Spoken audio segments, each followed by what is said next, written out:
वो कौन है? वो परमात्मा है, अजर अमर है, अविनाशी है। उसको जब तुम सब कुछ मान लोगे, उसको तुम अपना लोगे, वो जब तुम्हारा हो जाएगा तो सारा संसार, सारी दुनिया तुम्हारी हो जाएगी। लेकिन वो कब मिलेगा? आपका सुधारने के बाद। जब अपने आप को तुम सुधार के उसका बना दोगे, वो तुम्हारा बन जाएगा, वो तुम्हारा बन जाएगा तो सब कुछ तुम्हारे हाथ आ जाएगा। आप सभी को राधा स्वामी। देखिए, जो आज का सत्संग का विषय है उसे महाराज जी ने बताया कि सेवा से बढ़कर कोई नेकी नहीं है। दरबार की सेवा सतगुरु की रजा है और सतगुरु की रजा साक्षात भगवान की सेवा है। महाराज जी ने बताया कि अगर हम सेवा में जाते हैं तो उससे पहले हमें अपना मन पाक पवित्र रखना चाहिए और तभी हम सत्संग का लाभ उठा सकते हैं। महाराज जी ने बताया कि संतों की वाणी का एक एक अक्षर बहुत ज्ञान का होता है, उनका एक एक वचन हमारे जीवन का कल्याण कर देता है। जीवन बहुत छोटा है, इंसान को चाहिए कि वह अपने इस समय को भगवान की भक्ति में निकाले और सदुपयोग करे और बार बार नेक कार्य करे, कभी भी किसी का पाप न करे, कभी किसी का अधर्म न करे। तो चलिए, आपका कीमती समय लेते सत्संग को शुरू करते हैं। कृपया सत्संग को पूरा सुनकर पुण्य भागीदार अवश्य बनिए। राधा स्वामी। वो बात जो नहीं जानी, इसलिए जो बुखारा का लड़का था वो उसकी माँ के कहने के कारण कहने लगी कि तेरे बाप की जो दौलत थी बुखारा का वो लेके चला गया राजा। उसके पास वो लड़का सेना लेके चढ़ाई की, बोला कि मैं अभी उससे सारा सब कुछ छीन के लेके आता हूँ, मेरे बाप से जो दौलत लेके गया। जब वो वहाँ गया तो उस राजा को संदेश मिला कि बलख का जो बादशाह है वो तेरे ऊपर चढ़ाई करने आ रहा है, और वो इसलिए चढ़ाई करना चाहता है कि उसकी माँ ने उसको ये कहा कि आप उसका सब कुछ लूट के लेके आ गए। लेकिन लूट किस चीज़ की थी? हम तो संसार के पैसे टके धेले चीज़ें वस्तुओं को धन मानते हैं। ये धन नहीं है, ये तो मिट्टी है, ये टिकते भी नहीं है। आज कहाँ कल कहाँ है। इस भूमि को ही देखिए, कल इसका कौन मालिक था, आज कौन तुम मालिक हो, कल को पता नहीं कौन होगा।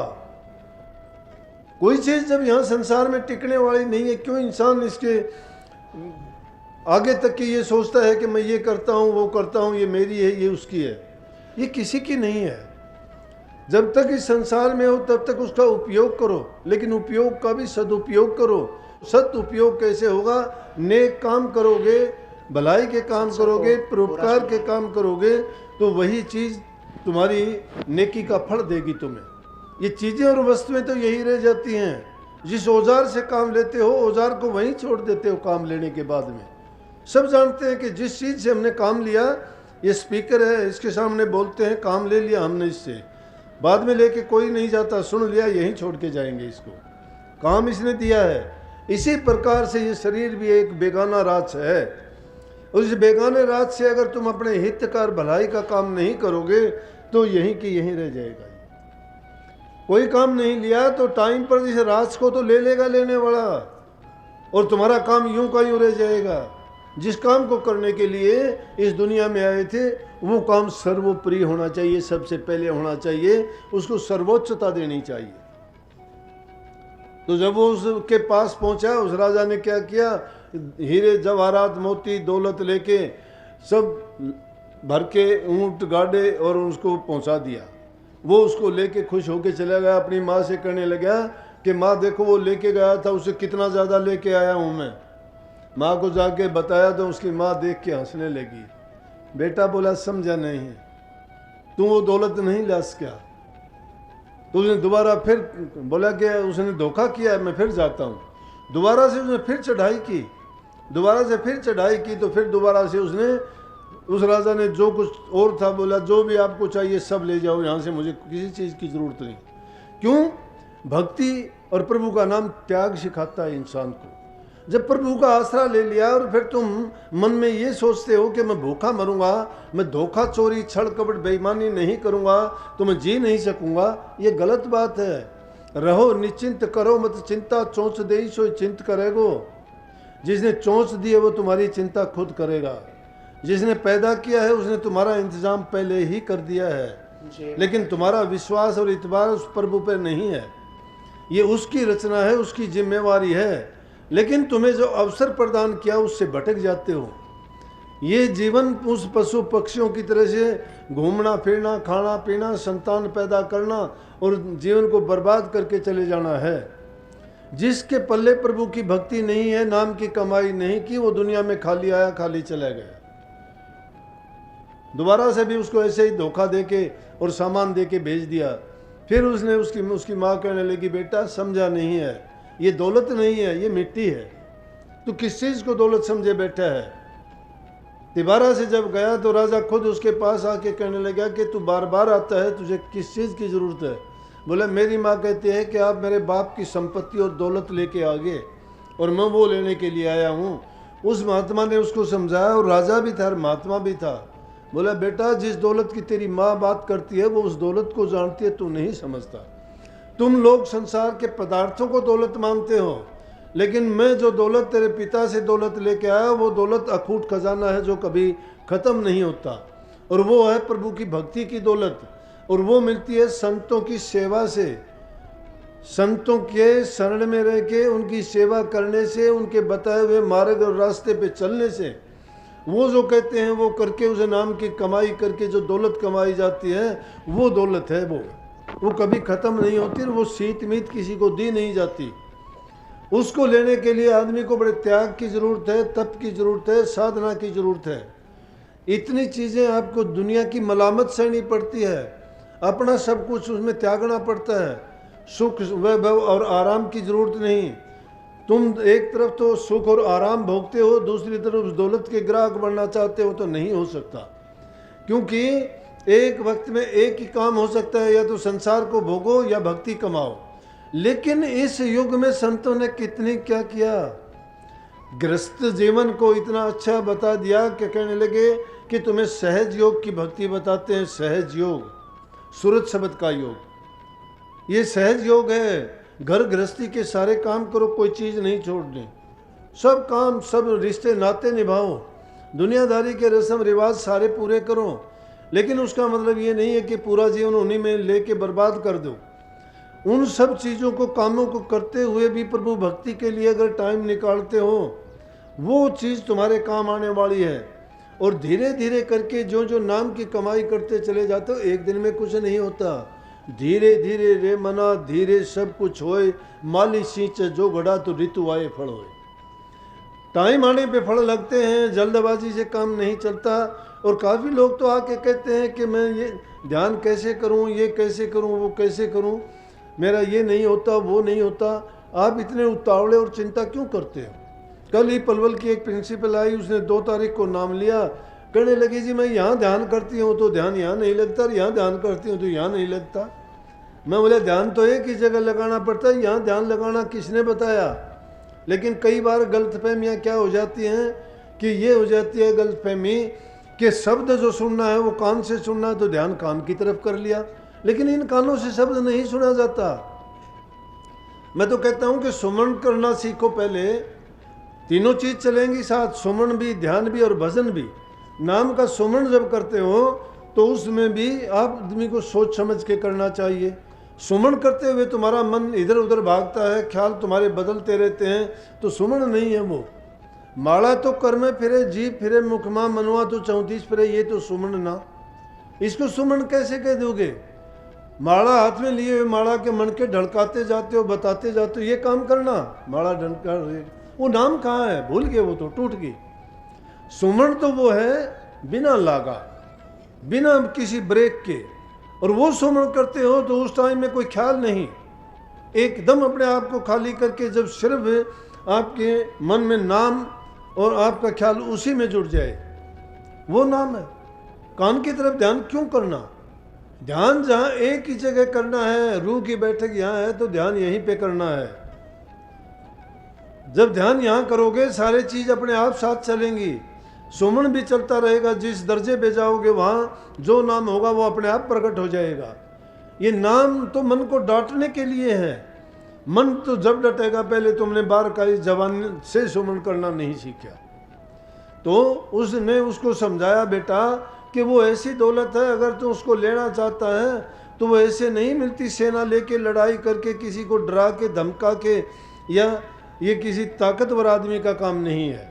इसमें ताकत मन की शक्ति चाहिए। जो मन को काबू करता है, मन को जीत लेता है, वो सारे शत्रुओं को जीत लेता है। तुम बाहर के शत्रुओं से लड़ाई करने की सोचते हो, तुम्हारे मन के अंदर बहुत बड़े बड़े शत्रु भरे पड़े हैं। इसमें बहुत बड़ा काम है, क्रोध है, लोभ है, मोह है, अहंकार है। ये तुम्हारे रिश्तेदार बने बैठे हैं, लेकिन यही रिश्तेदार तुम्हारा नाश करते हैं। ये रिश्तेदार क्यों हैं कि हम बड़े चाव के साथ उनके कहे हुए कामों को करते हैं, मन कहता है वही काम करते हैं, लेकिन ये हमें दुख देते हैं। अगर लड़ाई करनी है, अगर अपने आप को योद्धा मानते हो, सूरवीर मानते हो, तो मन के जीते जीत है, मन के हारे हार। मन से अगर तुम लड़ाई करोगे, मन से जीत जाओगे, तो तुम्हारी असली जीत वो होगी। इसलिए सत्संगियों को अपने मन की निरख परख करनी चाहिए कि मन उनका कब उनको भटकाता है, कब उसको प्रलोभन में लेके जाता है, कब स्वार्थ में और लालच में गिराता है। अरे हमारे में प्रेम तो नाम मात्र का भी नहीं है। भक्ति के लिए हम डेंग मारते हैं, मैं भक्ति करता हूँ, सुमन करता हूँ, ध्यान करता हूँ। ध्यान अगर करोगे तुम्हारी अवस्था बदल जाएगी।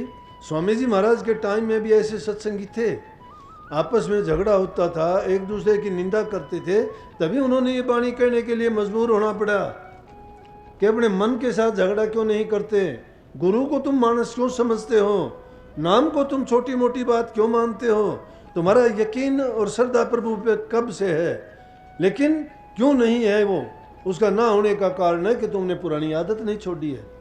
अगर पुरानी आदतों को तुम छोड़ देते, गुरु के बताए मार्ग पर चलते, तुम्हारा मन अपने आप सीधा हो जाता और धीरे धीरे करके नाम की कमाई जब होती तो आपके हालात बदलते चले जाते। ना आपको लोभ रहता, ना लालच रहता, ना किसी प्रकार की ये दुनियादारी की चीज़ों के लिए आप भागते दौड़ते फिरते। हर आदमी संतुष्ट हो जाता। परंतु हम खुद बुराइयों से घिरे हुए हैं। दूसरों को क्या शिक्षा देंगे, बच्चों को क्या संदेश देंगे, बच्चों को क्या संस्कार देंगे। बच्चा सीखता घर से है। घरों में लड़ाई झगड़े रहते हैं, शांति नहीं है, एक दूसरे के साथ हमारा बर्ताव अच्छा नहीं है। पहली चीज़ है कि अच्छा वातावरण मिलना चाहिए, वातावरण घर का अच्छा होना चाहिए। एक आदमी चरित्रवान जब बनता है वो घर से सारी शिक्षा लेके बनता है। लेकिन जब ऐसे हालात होते हैं, बाप शराब पीता है, घर में उसकी पत्नी उससे झगड़ा करती है, बच्चों का कोई ख्याल नहीं है, उनको ना शिक्षा दी जाती है, ना स्कूल भेजा जाता है, उनके लिए रोटी के लाले पड़ते हैं, तो इस तरह के हालात में कौन आदमी सोच सकता है सबसे पहले इंसान की पहली ज़रूरत कि घरों में प्यार प्रेम और शांति हो। लेकिन उससे पहले इंसान के खुद के मन में शांति हो। अगर तुम्हें कोई एक कहता है, तुम 1000 कहे बिना भी पीछा नहीं छोड़ते, फिर भक्ति कैसे कर सकते हैं। ये कलयुग का टाइम है, लेकिन फिर भी इस टाइम के लिए संतों ने कितना सरल मार्ग कर दिया। वो कहते हैं कि तुम अगर एकांत में जाके ध्यान नहीं लगा सकते, नाम का सुमन मात्र भी करोगे, तो भी धीरे धीरे करके तुम्हारा सहज सहज एक दिन लाइन पे आ जाओगे, तुम्हारा काम बन जाएगा। लेकिन उस काम को बनाने के लिए लगन तो सच्ची होनी चाहिए, विश्वास तो पूरा होना चाहिए। यकीन हमारा है नहीं किसी पर भी, हमारा खुद पर यकीन नहीं तो गुरु पर क्या यकीन करेंगे। जो बीज हमने अपने मन में बो रखा है वो वैसा ही तो फल देगा। जैसे ख्यालात हमारे हैं दूसरे इंसान को वैसा ही तो हम सोचते हैं। अगर वैसा नहीं सोचते, अच्छे गुण तो किसी से भी ले सकते हो। इसलिए अपने अंदर वो गुण पैदा करो। जहाँ कहीं भी जाते हो बुराई को छोड़ के अच्छाई को ग्रहण करने की कोशिश करो। मन वचन और कर्म से पाक साफ और पवित्र बनो। अगर किसी के लिए तुम दुख का कारण बने हो तो वो दुख तुम्हारे पास लौट के वैसा ही आ जाएगा। लेकिन अगर तुम सच्चे हो, तुम्हारे अंदर ये दीनता, कितनी दीनता भक्ति करने वालों के मन में तो बहुत प्रेम होना चाहिए। उनके कितनी गरीबी होनी चाहिए। राजा अम्बरीश की बात बताऊं।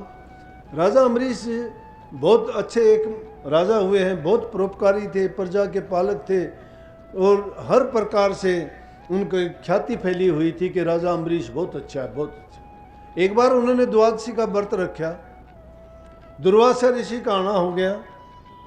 तो जब दुर्वासा ऋषि जी वहाँ पधारे तो कहने लगे कि व्रत का टाइम आ गया, ऋषि का घर में आना हो गया। उन्होंने उनको निमंत्रण दिया कि ऋषि जी भोजन जिमना। बोला कि हाँ, हम स्नान करके आते हैं और उसके बाद भोजन जिमेंगे। तो दुर्वासा ऋषि का ऐसा था कि बहुत क्रोध था उनके मन में। उनको इस बात का भी पता था कि राजा अम्बरीश की ख्याति बहुत फैली हुई है। तो उसको नीचा दिखाने के लिए स्नान करने के लिए चले गए और वहाँ से फिर लौट के आए नहीं, स्नान करते रहे। उनका मतलब था कि मैंने देखना है कि राजा अम्बरीश कब तक इंतज़ार करता है। अब 11 से रखा हुआ व्रत, 12 का भी टाइम चला गया, 13 से लगने वाली होगी, पूरी रात चली गई, लेकिन हम वो दुर्वासा जी नहीं आए। अब वो नहीं व्रत खोलता है तो उसका वो एक प्रकार का व्रत उसका किया गया सारा व्यर्थ चला जाता है। तो राजा अम्बरीश इंतज़ार करते करते आखिर में क्या किया कि एक थोड़ा सा उसने चरणामत लेके और अपना व्रत खोल लिया। जब उसको पता चला दुर्वासा ऋषि को, वहाँ से क्रोध में और गुस्से में आके कहने लगा कि तूने हमें पहले तो भोजन के लिए आमंत्रित क्यों किया? आमंत्रित किया था हमारे से पहले, हमें भोजन खिलाने से पहले तुमने व्रत को कैसे खोल लिया कि मैं तुझे अब श्राप दूंगा। और अपनी एक जटा को तोड़ के एक राक्षसी पैदा कर दी और राक्षसी को कहने लगे कि इसको मार दे।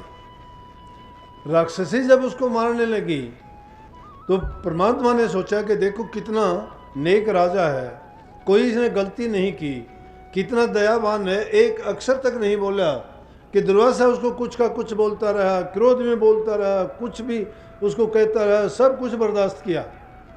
कुछ भी नहीं बोलने पर भी परमात्मा ने सोचा ये तो बहुत गलत बात है दुर्वासा की। उन्होंने सुदर्शन चक्कर छोड़ा और आके पहले तो उस राक्षसी को मारा। और राक्षसी को मारने, क्योंकि परमात्मा का जो शरण ले लेता है मालिक उसकी रक्षा और सुरक्षा करता है। हम तो ओट किसकी लेते हैं? दुनियादारों की लेते हैं। दुनियादारों वाले कौन किसकी सहायता करता है? अरे उसकी ओट लो जिसको मीरा ने कहा कि ऐसा वर को क्या भरूं जो जामे और मर जा, बर भरूंगी सांवलिया का चुड़ला अमर हो जा। कि ऐसे बर को क्या भरूं मैं, उससे क्या शादी करूं जो आज है कल को मर जाएगा। मैं तो उसको पति बनाऊंगी जो सदा के लिए अमर कर देगा, मेरी चूड़ी तोड़ने का कभी ऐसा वक्त ही नहीं आएगा। वो कौन है? वो परमात्मा है, अजर अमर है, अविनाशी है। उसको जब तुम सब कुछ मान लोगे, उसको तुम अपना लोगे, वो जब तुम्हारा हो जाएगा तो सारा संसार, सारी दुनिया तुम्हारी हो जाएगी। लेकिन वो कब मिलेगा? आपका सुधारने के बाद। जब अपने आप को तुम सुधार के उसका बना दोगे, वो तुम्हारा बन जाएगा, वो तुम्हारा बन जाएगा तो सब कुछ तुम्हारे हाथ आ जाएगा। सत्संग को पूरा सुनने के लिए का बहुत बहुत धन्यवाद। तो जैसे ही प्यारी साध संगत जी, सत्संग में आपने सुना, महाराज जी ने बताया कि बार बार मन को नेकी करने के लिए चताओ, अपने छोटे से जीवन को दो ही बातों पर अमल करो, परमात्मा बंद की या महाराज जी के उच्च कोटि के विचारों पर ध्यान देकर अपने जीवन को सफल अवश्य बनाओ। और साथ ही जैसा कि महाराज जी ने बताया कि अगर हमें अमर होना है तो अमर केवल वही हुए हैं जिन्होंने नेकी की है, परमात्मा की भक्ति की है। नेकी वो है जिसके बदले कोई चाह ना हो, जिससे अगर हम किसी का दिल दुखाते हैं, अपने माँ बाप का दिल दुखाते हैं, दूसरों से छल कपट करते हैं, 2 कौड़ी के लाभ के लिए दूसरों की जान लेते हैं और सोचते हैं कि हमारा भला हो जाएगा, तो ऐसा कभी नहीं हो सकता। तो कृपया हमेशा अच्छे कर्म कीजिए और पापों की गठरी को दूर कीजिए और अपने मन को पाक पवित्र रखकर प्रभु भक्ति कीजिए और नेक कार्य कीजिए, ताकि आपका जीवन जो है वो सफल हो सके। और साथ ही अगर आपको सत्संग अच्छा लगा तो कमेंट बॉक्स में राधा स्वामी लिखकर पुण्य भागीदार अवश्य बनिए। और साथ ही महाराज जी की इन बातों को आप अपने जीवन में अवश्य उतारिए। मिलते हैं जल्दी एक नए और बहुत ही प्यारे सत्संग के साथ। तब तक के लिए राधा स्वामी।